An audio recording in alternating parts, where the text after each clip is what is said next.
Hello everyone. તો આજની મારી રેસીપી છે લાલ મરચાંની ચટણી, કે જેના વગર આપણી ગુજરાતી કાઠિયાવાડી ડીશ અધૂરી લાગે છે. અને હું આ લાલ મરચાંની ચટણી એક નવીન ટ્રીક સાથે બનાવવાની છું. તો તમે આ ટ્રીક જોવા માટે મારો વિડીયો એન્ડ સુધી જરૂરથી જોજો, તો જ તમને ખબર પડશે કે ટ્રીક શું છે. અને આ ચટણી તમે એકવાર બનાવશો તો બધા વારંવાર બનાવી આપવાની ફરમાઈશ કરશે. તો ચાલો આપણે બનાવવાનું સ્ટાર્ટ કરીએ લાલ મરચાંની ચટણી. તો એના માટે મેં લાલ મરચાંને આ રીતે રાઉન્ડમાં કટ કરી લીધા છે.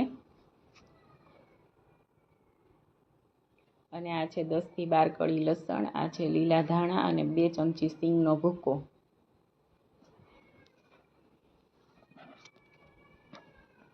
તો મેં આ રીતના કટરમાં મરચાંને એડ કર્યા છે.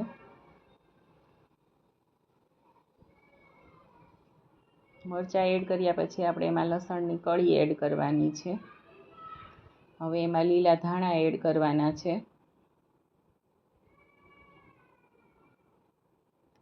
પછી આપણે એમાં સિંગનો ભૂક્કો એડ કરવાનો છે. હવે આપણે કટરનું ઢાંકણ બંધ કરી અને અંદર પીસી લેવાની છે. તો હું ચટણી હંમેશા આ રીતના કટરમાં જ બનાવું છું.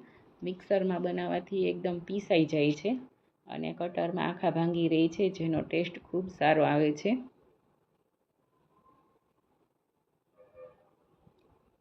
તો તમે જોઈ શકો છો આપણી ચટણી ગ્રાઇન્ડ થઈને રેડી થઈ ગઈ છે. જો આ રીતનું જ આખા ભાંગી રાખવાની છે.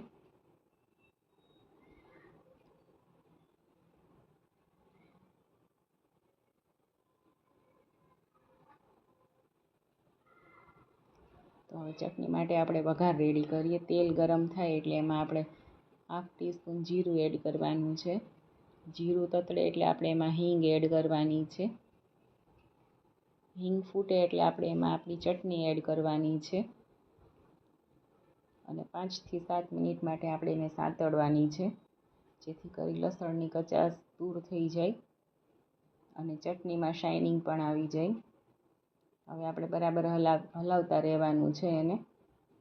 હવે મસાલા કરીએ. આપણે એમાં સ્વાદ મુજબ મીઠું એડ કરવાનું છે અને 1 ચમચી લાલ મરચું પાવડર એડ કરવાનો છે. પછી બધું બરાબર મિક્સ કરી દેવાનું છે આપણે. અને ટેસ્ટને બેલેન્સ કરવા પૂરતી જ આપણે એમાં ખાંડ એડ કરવાની છે, ચપટીક જેટલી. તો તમે જોઈ શકો છો આપણી ચટણીમાં શાઇનિંગ આવી ગઈ છે, મીન્સ કે આપણી ચટણી રેડી થઈ ગઈ છે. હવે હું જે નવીન ટ્રીકની વાત કરતી હતી એનો સમય આવી ગયો છે. તો એના માટે મેં આ કોલસાને ગેસ પર ગરમ કરી લીધો છે. હવે આપણે એક વાટકી મૂકવાની છે ચટણી પર. આપણે ધ્રુંગારની પ્રોસેસ કરવાની છે. હવે વાટકીમાં આપણે ગરમ કરેલો કોલસો હતો એ મૂકવાનો છે અને એના ઉપર આપણે ઘી એડ કરવાનું છે.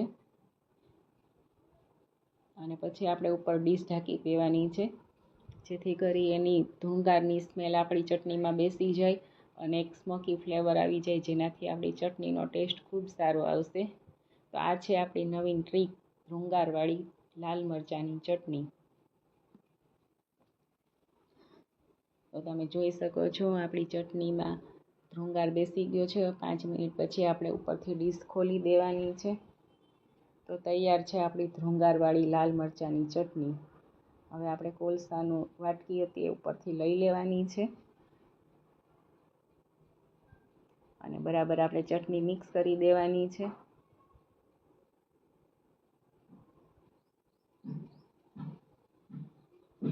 તો તૈયાર છે આપણી ધ્રુંગારવાળી લાલ મરચાંની ચટણી. સ્મોકી ફ્લેવર આનો ખૂબ જ સારો આવે છે. તો તમે જરૂરથી ઘરે ટ્રાય કરજો લાલ મરચાંની ચટણી.